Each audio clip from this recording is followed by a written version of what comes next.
आज अर्जुन विक्की के साथ ही घर जा रहा था और विक्की ने भी अपनी कार की रफ्तार बढ़ा दी थी।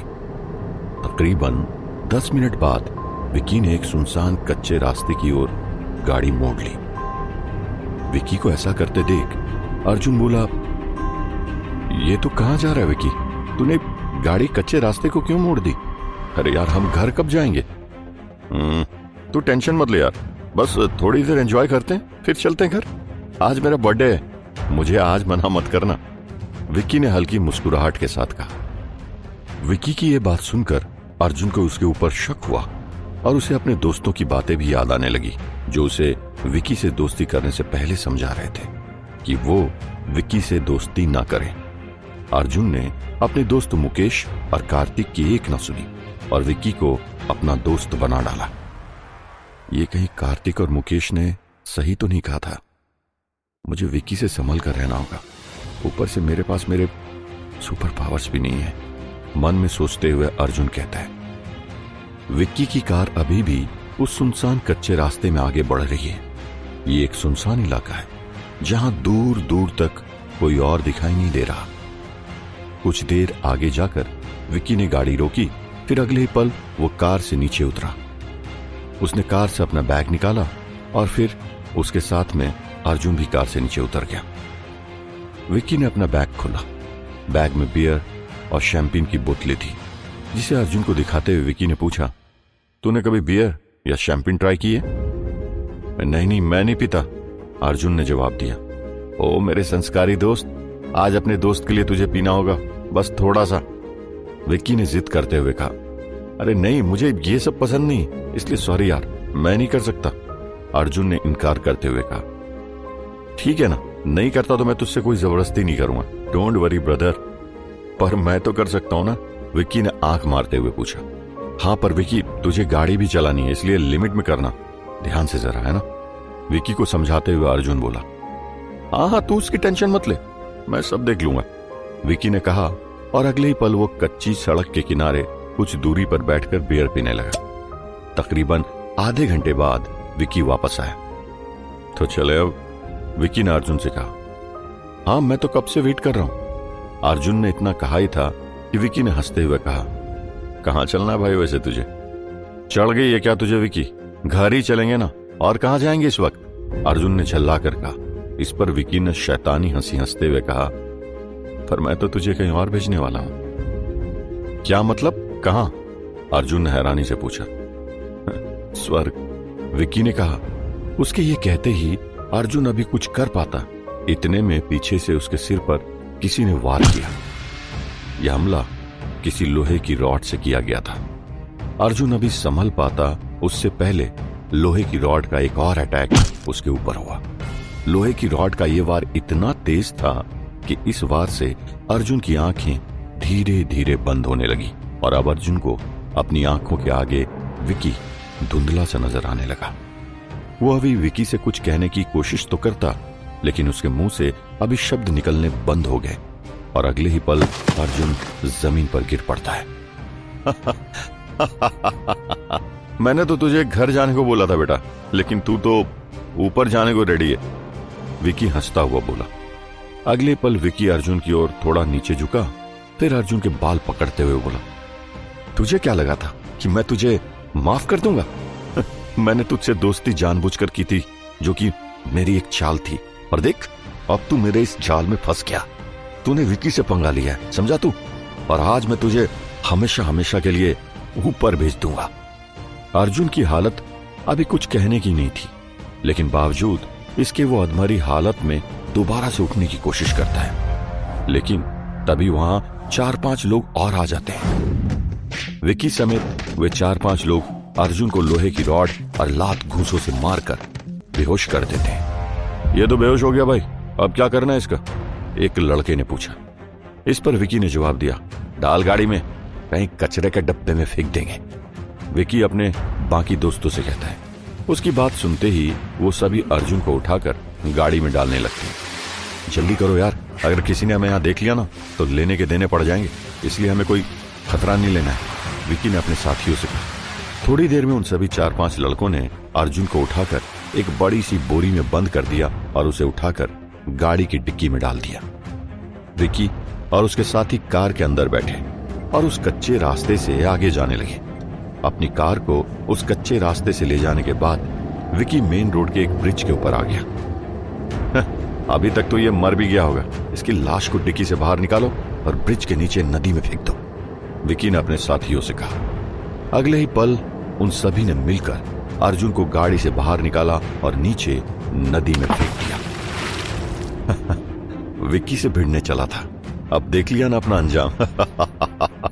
एक था अर्जुन, विक्की ने हंसते हुए कहा। फिर उसने अपनी गाड़ी स्टार्ट की और वहां से चला गया। थोड़ी देर बाद जब वो सभी कुछ दूर पहुंच गए तो विक्की के एक दोस्त ने घबराते हुए कहा, अब मुझे बहुत डर लग रहा है यार, अगर किसी को पता चल गया तो क्या होगा? डर किस बात का? विक्की ने चौंकते हुए कहा। तो पहले मुझे ये बता कि तेरे साथ अर्जुन को कॉलेज से किसी ने आते हुए तो नहीं देखा ना? विक्की का दोस्त बोला।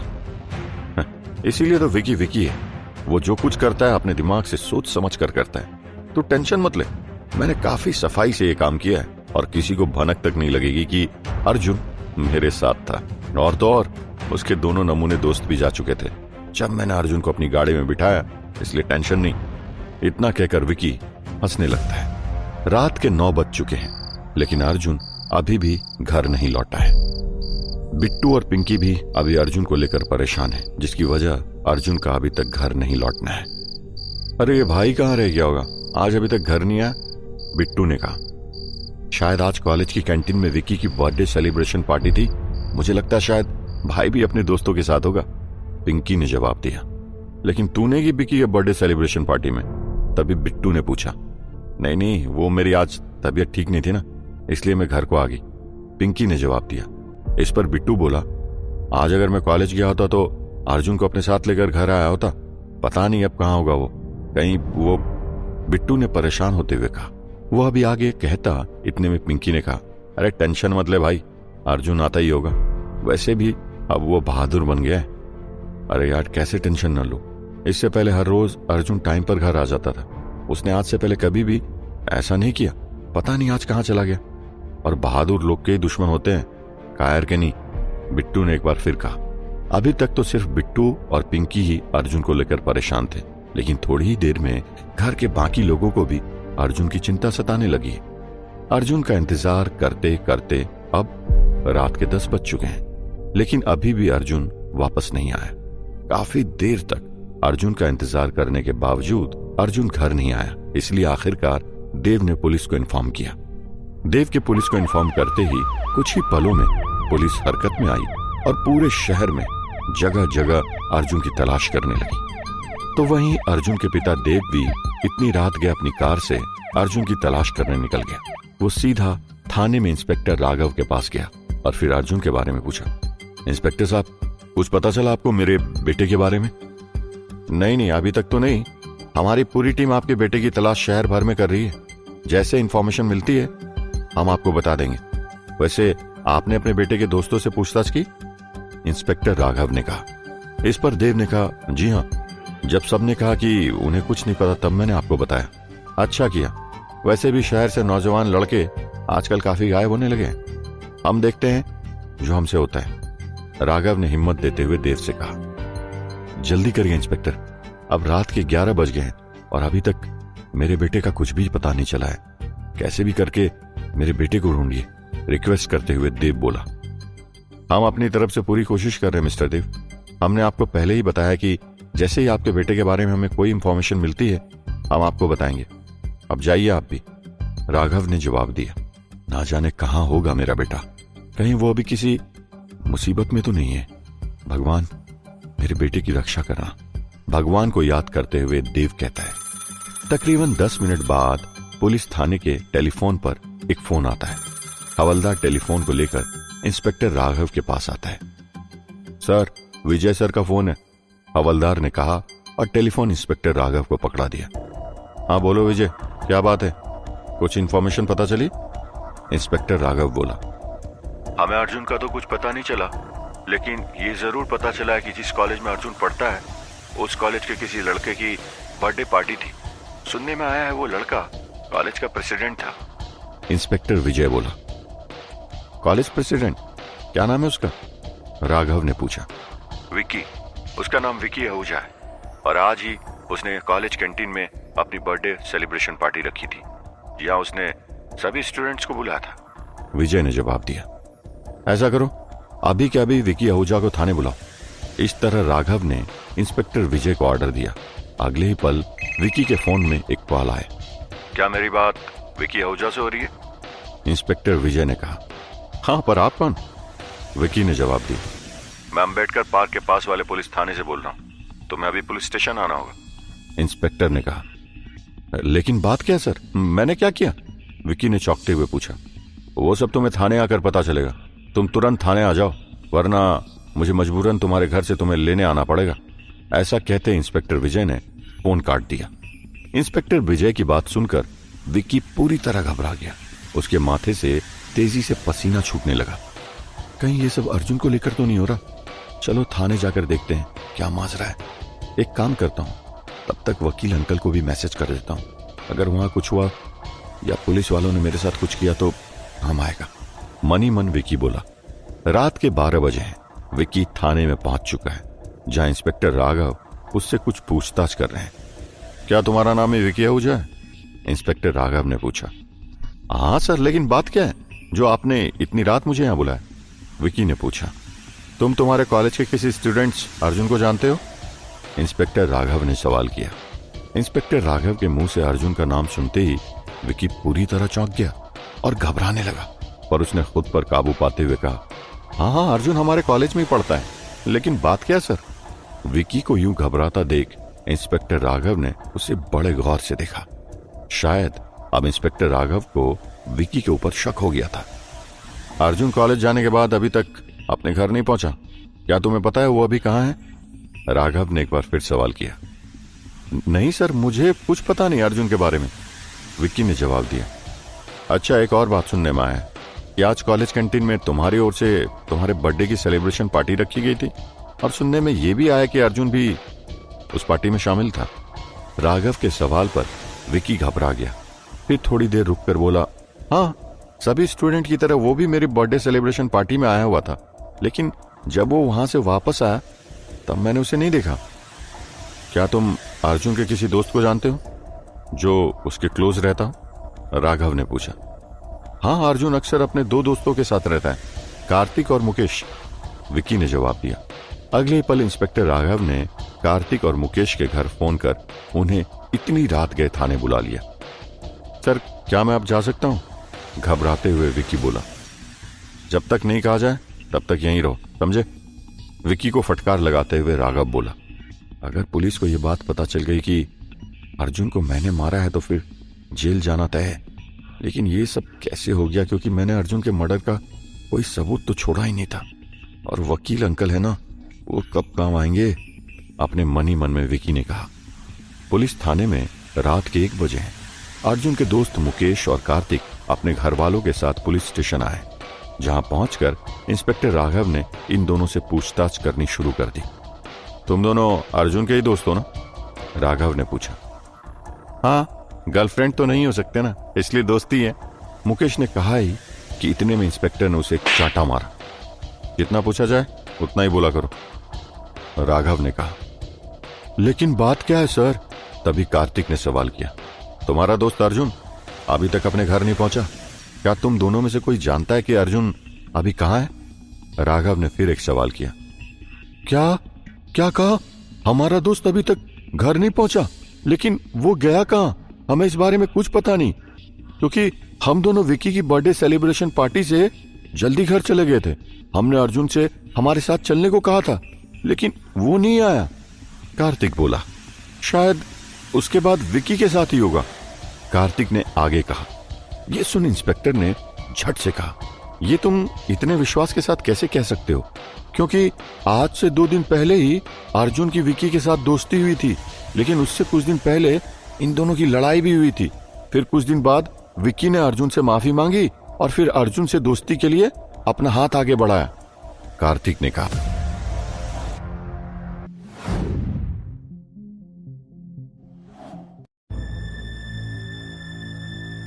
कार्तिक की बात पर अब इंस्पेक्टर को कहीं ना कहीं थोड़ा बहुत शक होने लगा था।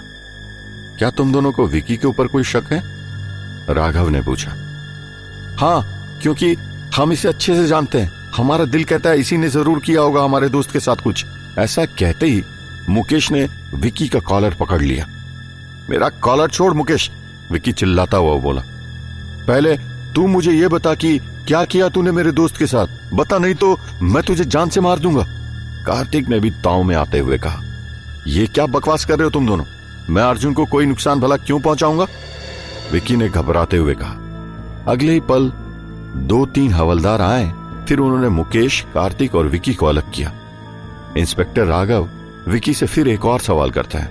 जब मैंने इससे पहले तुमसे अर्जुन को लेकर सवाल किया था, तब तुमने अर्जुन के बारे में मुझे ये क्यों नहीं बताया कि तुम उसके दोस्त हो?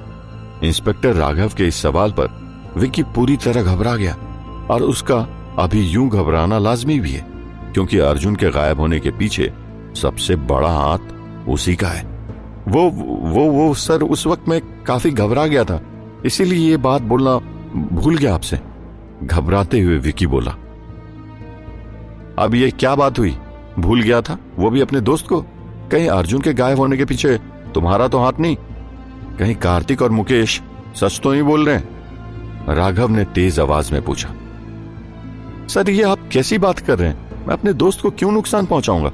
विकी ने अपनी सफाई देते हुए कहा। मिस्टर विकी आहूजा, तुम ये मत भूलो कि तुम अर्जुन के दोस्त पहले नहीं थे, अब बने हो। कार्तिक और मुकेश का कहना है कि कुछ दिन पहले तुम्हारी और अर्जुन की लड़ाई हुई थी। वैसे मैं इस लड़ाई की वजह जान सकता हूं? राघव ने विकी से पूछा, और वो अपनी चेयर से खड़ा हो गया। वो बस ऐसे ही थोड़ा बहुत कहा सुनी हुई थी हमारे बीच, लेकिन उसके बाद मैंने उससे माफी भी मांगी थी। पूरा कॉलेज जानता है ये बात, विकी ने जवाब दिया। विकी की बातों में घबराहट साफ साफ देखने को मिल रही है, जिसे देख इंस्पेक्टर राघव का शक अब विकी के ऊपर गहरा होता जा रहा है। ठीक है, तुम अभी जा सकते हो, पर जब भी बुलाए जाए आ जाना, इंस्पेक्टर राघव ने विकी से कहा, और अगले ही पल विकी वहां से चला गया। उधर दूसरी ओर देव अपनी कार से अर्जुन को इंस्पेक्टर विजय के साथ तलाशने निकला है, लेकिन अभी भी उसे अर्जुन का कुछ पता नहीं चला। अभी तक अपने बेटे के नाम मिलने से देव बेहद परेशान है। तो वहीं इंस्पेक्टर विजय देव से कुछ सवाल पूछने लगता है। आप बता सकते हैं मिस्टर देव, क्या आपकी किसी के साथ कोई दुश्मनी थी? इंस्पेक्टर विजय ने देव से पूछा। नहीं सर, मेरी किसी के साथ कोई दुश्मनी नहीं है। मैं एक साइंटिस्ट हूं, अपने काम से मतलब रखता हूं, देव ने जवाब दिया। और आपके बेटे की? इंस्पेक्टर विजय ने फिर एक और सवाल देव से किया। नहीं, बिल्कुल नहीं। अर्जुन हमेशा ही लड़ाई झगड़ों से दूर रहता है, उसकी किसी के साथ दुश्मनी कैसे हो सकती है? देव ने जवाब दिया। उसकी इस बात पर विजय को यकीन तो नहीं हो रहा था, मगर फिर भी उसने कहा, क्योंकि अभी अभी हमारे सीनियर सर इंस्पेक्टर राघव का मुझे कॉल आया था। उन्होंने हमें बताया कि एक लड़का है विकी आहूजा, जो अर्जुन के कॉलेज में ही पढ़ता है। सुनने में आया कि कुछ दिन पहले आपके बेटे और विकी की आपस में लड़ाई हुई थी, लेकिन सुनने में यह भी आया कि फिर ये दोनों अच्छे दोस्त भी बन गए। खैर, इंस्पेक्टर राघव ने हम सभी से विकी के ऊपर नजर रखने को कहा है। विजय की ये बात सुन देव चौंक पड़ा। उसने पहले खुद से कहा, यह अर्जुन कब से लड़ाई झगड़े करने लगा, और अर्जुन ने मुझसे ये बात छुपाई क्यों? देव ये सब सोच ही रहा था, इतने में विजय ने कहा, क्या हुआ साइंटिस्ट साहब, किस सोच में डूब गए? यही कि अर्जुन ने झगड़े वाली बात मुझे नहीं बताई, पता नहीं क्यों कुछ ठीक नहीं लग रहा है, देव ने कहा। इस पर विजय ने देव को तसल्ली देते हुए कहा, ये आजकल के स्टूडेंट्स अक्सर अपनी लड़ाई झगड़े वाली बात अपने घर वालों को कहां बताते हैं। खैर, आप टेंशन मत लीजिए, पुलिस अपनी तरफ से पूरी कोशिश कर रही है, और हमें उम्मीद है कि जल्द ही हम कोई ना कोई सुराग ढूंढ लेंगे आपके बेटे तक पहुंचने का।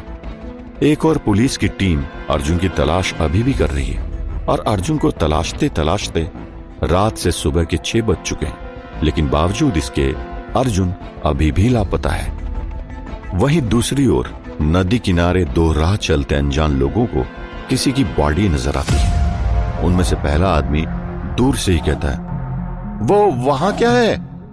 इंसान लगता है, हो सकता है कोई शराबी पड़ा हो, दूसरे आदमी ने कहा। इस पर झट से पहले आदमी ने थोड़ा ध्यान से देखते हुए कहा, नहीं, देखो उसके आसपास का पानी का रंग लाल है, चलो चलकर देखते हैं। इतना कहकर दोनों उस अनजान बॉडी के पास गए। हैं?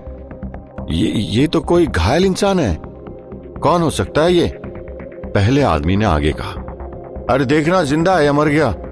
अरे अब तक तो शायद ये मर गया होगा, देखो खून से लथपथ है। दूसरे आदमी ने अच्छे से दिख कर कहा। हाँ मुझे भी यही लगता है, लेकिन मेरा दिल कहता है कि एक बार हमें इसकी सांसें चेक कर लेनी चाहिए।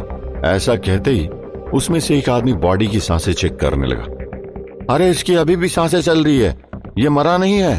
पहले आदमी ने थोड़ा उत्साह से कहा। लगता है किसी ने इसे बेरहमी से मारकर इस नदी में फेंक दिया। अगर अभी भी हम इसे टाइम पर हॉस्पिटल ले गए तो बच जाएगा। और इसी के साथ दोनों हॉस्पिटल की तरफ जाने के लिए निकल पड़ते हैं। सुबह के 7 बजे देव के फोन पर एक कॉल आया जो कि सिटी हॉस्पिटल से आया है। हेलो, हम सिटी हॉस्पिटल से बोल रहे हैं, क्या हमारी बात मिस्टर देव से हो रही है? टेलीफोन ऑपरेटर बोला। जी मैं ही देव हूं, कहिए क्या बात है? देव ने जवाब दिया। अभी कुछ देर पहले 2 लोग आपके बेटे अर्जुन को हॉस्पिटल लाए हैं। उसके जेब से उसके कॉलेज का आई कार्ड हमें मिला, उसमें आपका नंबर था, इसलिए हम आपको कॉल कर रहे हैं। आप जल्द से जल्द हॉस्पिटल आ जाइए, आपकी बेटे की हालत बहुत खराब है। टेलीफोन ऑपरेटर फिर से बोला। उसकी ये बात सुनते ही देव की मानो पूरी दुनिया एक पल में ही बिखर गई। उसके हाथ से फोन छूटने ही वाला था कि तभी उसने हिम्मत दिखाते हुए फोन पर कहा, मेरा बेटा अभी हॉस्पिटल में है, पर क्यों? क्या हुआ मेरे बेटे को? और अभी कैसा है मेरा बेटा? आप जल्दी से सिटी हॉस्पिटल पहुंचिए, आपके बेटे की हालत बहुत नाजुक है। बाकी बातें सामने डॉक्टर से कर लीजिएगा आप। टेलीफोन ऑपरेटर ने जवाब दिया। टेलीफोन ऑपरेटर की यह बात सुनते ही देव पूरी तरह घबरा गया, क्योंकि अब सवाल अर्जुन की जान का है, जो अब बस भगवान भरोसे है। क्या हुआ? किसका फोन था? और तुम ठीक तो हो ना? तभी देविका ने देव से पूछा। देविका को देखते ही देव खिड़की की तरफ घूम गया और अपने आंसू पोंछने लगा। उसने मन ही मन में कहा, देविका को अभी कुछ नहीं बताऊंगा, वो ये सदमा बर्दाश्त नहीं कर पाएगी। उसके सामने हिम्मत दिखाना होगा मुझे। अरे तुम उधर खिड़की की तरफ क्यों देख रहे हो? मैं तुमसे बात कर रही हूं। तभी देविका ने थोड़ी ऊंची आवाज में कहा, जिसे सुन देव ने खुद को मजबूत करते हुए कहा, वो पुलिस स्टेशन से फोन था, उनको हमारा बेटा अभी तक नहीं मिला। पता नहीं कहां होगा मेरा अर्जुन और किस हाल में होगा। कहते कहते देविका रो पड़ी। अच्छा मैं आता हूं, तुम यहीं रहना। इतना कहकर देव घर से निकल गया। अगले ही पल देव और इंस्पेक्टर विजय सिटी हॉस्पिटल पहुंचे, जहां उनकी मुलाकात डॉक्टर भावेश मेहता से हुई। डॉक्टर, कैसा है मेरा बेटा अब? देव ने डॉक्टर से पूछा। देखिए मिस्टर देव, आपका बेटा अभी आईसीयू में है और हम आपके बेटे को बचाने की पूरी कोशिश कर रहे हैं। लेकिन मैं आपको बता देना चाहता हूं कि आपके बेटे की हालत अभी बेहद नाजुक है। हम कुछ कह नहीं सकते कि हम आपके बेटे को बचा भी पाएंगे या फिर। डॉक्टर कहते कहते चुप हो गया। उसके मुंह से इतना निकला ही था कि इतने में देव बोला, ये आप कैसी बातें कर रहे हैं डॉक्टर? आप कैसे भी करके मेरे बेटे को बचा लीजिए, मेरे बेटे को बचा लीजिए डॉक्टर। देव हाथ जोड़ते हुए डॉक्टर से कहता है। इसके आगे डॉक्टर ने कुछ नहीं कहा और ऑपरेशन थिएटर की ओर जाने लगा। एक और ऑपरेशन थिएटर में सीरियस पड़े अर्जुन का ऑपरेशन चल रहा है। वहीं दूसरी ओर देव के फोन में देविका का फोन आता है। हेलो देव, कुछ पता चला मेरे बेटे का? और तुम 2 घंटे से कहां हो? देविका रोते हुए फोन की दूसरी तरफ से बोली। लेकिन देविका के बोलने पर देव ने कुछ भी जवाब नहीं दिया। वो अब शांत सदमे में था। देव, तुम कुछ बोलते क्यों नहीं? कहां है मेरा बेटा और अभी किस हाल में है वो? देविका ने फिर एक बार पूछा। अर्जुन अभी सिटी हॉस्पिटल में, उसकी हालत नाजुक है। अंदर ऑपरेशन थिएटर में डॉक्टर उसका इलाज कर रहे हैं। देव के मुंह से एकाएक ये निकल पड़ा। वो कहना तो नहीं चाह रहा था, मगर एक जल्लाट में उसके मुंह से सारा सच बाहर आ गया। देव के मुंह से ये बात सुनते ही देविका फूट फूट कर रोने लगी। उसके दिल में जोर का धक्का लगा। नहीं, ऐसा नहीं हो सकता, कह दो कि तुम जो कुछ भी बोल रहे हो वो झूठ है। देविका ने पूछा। नहीं, मैं सच बोल रहा हूं देविका, देव ने जवाब दिया। अगले पल देविका के हाथों से फोन छूट गया और वो बेहोश हो गई। हेलो हेलो, देविका घबराओ मत, देविका हम सब मिलकर हमारे बेटे को बचा लेंगे। हेलो हेलो, तुम कुछ बोलती क्यों नहीं? दूसरी तरफ से देव ने कहा, लेकिन फोन के उस तरफ तो देविका सदमे में बेहोश हो चुकी है, क्योंकि सिटी हॉस्पिटल के ऑपरेशन थिएटर में उसका बेटा अर्जुन जिंदगी और मौत से जंग लड़ रहा है। दूसरी ओर यह खबर अपने घर पहुंच चुके विकी को पता चलती है कि अर्जुन अभी भी जिंदा है और उसे ऑपरेशन थिएटर ले जाया गया है। नहीं नहीं, ऐसा कैसे हो सकता है? हमने तो उसको बेरहमी से मारा था, वो कैसे बच गया? अगर अर्जुन होश में आ गया तो हम सब जेल की हवा खाएंगे। घबराते हुए विकी खुद से बातें करते हुए कहता है। सुबह 9 बजे अर्जुन की मां देविका को होश आया और होश में आते ही उसकी जुबान पर सिर्फ एक ही नाम आया और वो है अर्जुन। कैसा है मेरा बेटा अर्जुन, और उसे ये क्या हुआ? देविका ने धीरे से आगे कहा। मुझे हॉस्पिटल ले चलो, मुझे अपने बेटे के पास जाना है। हाँ बड़ी मम्मी, मैं आपको ले जाऊंगा हॉस्पिटल, बस आप टेंशन मत लीजिए, अर्जुन को कुछ नहीं होगा, डॉक्टर कोशिश कर रहे हैं उसे बचाने की, बिट्टू ने देविका को हिम्मत देते हुए कहा। अगले पल बिट्टू ने अपने पापा की कार निकाली और फिर वो देविका को लेकर सिटी हॉस्पिटल की ओर निकल पड़ा। तो वहीं दूसरी ओर अर्जुन के दोस्त मुकेश और कार्तिक भी हॉस्पिटल पहुंच चुके हैं। उन दोनों को अपनी आंखों पर विश्वास नहीं हो रहा है कि उसके दोस्त की आज ये हालत हो गई है। मैं ना कहता था कि अर्जुन को विकी से दोस्ती करना भारी पड़ेगा, मुकेश ने दबी आवाज में कहा। इस पर झट से कार्तिक ने कहा, अगर तूने अभी अपनी जुबान बंद नहीं रखी ना तो तुझे ये बोलना बड़ा भारी पड़ जाएगा। वैसे भी हॉस्पिटल में मरीज काफी कम है, तू चाहता है कि तू भी उनके बीच चला जाए? कार्तिक के कहते मुकेश चुप हो गया। थोड़ी देर में बिट्टू देविका को लेकर सिटी हॉस्पिटल पहुंचता है। हॉस्पिटल पहुंचकर देविका सबसे पहले देव से मिलती है, जो हॉस्पिटल में लगे एक बेंच पर बैठा हुआ है। तभी देविका उसके पास आती है और कहती है, देव क्या हुआ मेरे बेटे को? वो ठीक तो है ना? डॉक्टर उसे बचा तो लेंगे ना? देविका ने रोते हुए कहा, हाँ डॉक्टर पूरी कोशिश कर रहे हैं उसे बचाने की, भगवान ने चाहा तो हमारा बेटा बच जाएगा देविका। देविका को भरोसा दिलाते हुए देव ने कहा। इतने में अर्जुन के दोस्त कार्तिक और मुकेश अर्जुन के माता पिता के पास आते हैं और उन्हें अर्जुन के ठीक होने का भरोसा देते हैं। हॉस्पिटल के एक कोने में भगवान श्री कृष्ण की तस्वीर बनी हुई है, जिसमें देविका की नजर पड़ती है। अगले ही पल देविका भगवान श्री कृष्ण की फोटो के आगे जाकर हाथ जोड़ने लगती है। मैं आपके आगे हाथ जोड़ती हूँ कान्हा जी, मेरे बेटे को बचा लीजिए, आपका यह एहसान मैं कभी नहीं भूलूंगी। मेरे बेटे की जान अब आपके हाथ में है कान्हा जी। रोते हुए भगवान श्री कृष्ण की फोटो के आगे देविका विनती कर रही है। एक बार सालों पहले देविका ने अपने पापा के लिए प्रार्थना किया था और आज वही चीज वो अपने बेटे के लिए कर रही है। तकरीबन आधे घंटे बाद डॉक्टर ऑपरेशन थिएटर से बाहर आए। डॉक्टर को बाहर आता देख देव और बाकी सभी लोग उसके पास गए। डॉक्टर कैसा है मेरा बेटा? देविका ने पूछा। भगवान का लाख लाख शुक्र है कि अभी आपका बेटा खतरे से बाहर है, डॉक्टर ने जवाब दिया। डॉक्टर के इस जवाब से देव और देविका समेत वहां पर मौजूद सभी के चेहरे खिल उठे। अगले पल डॉक्टर देव से कहता है, आपका बेटा अभी खतरे से बाहर है, लेकिन अभी भी उसके कुछ जरूरी चेकअप होने बाकी है, इसके बाद ही आगे की बातें क्लियर हो पाएगी। लेकिन मैं आपको एक बात बता देना चाहता हूं, और वो कि आपके बेटे को कुछ लोगों ने बेरहमी से मारा है, उसे मारकर नदी में फेंका है, क्योंकि आज मॉर्निंग में उसे 2 लोग नदी के किनारे से उठाकर यहां हॉस्पिटल लाए। मुझे उन 2 लोगों से मिलना है। वे दोनों लोग अभी कहां हैं? देव ने पूछा। उस तरफ, डॉक्टर भावेश ने बाईं ओर इशारा करते हुए कहा, और अगले ही पल देव उन 2 अनजान शख्स से मिलने चला गया जो अर्जुन को हॉस्पिटल लेकर आए थे। क्या अर्जुन का सच देव को पता चल पाएगा या आने वाला एक तूफान में सब कुछ बिखर जाएगा? जानने के लिए बने रहिए।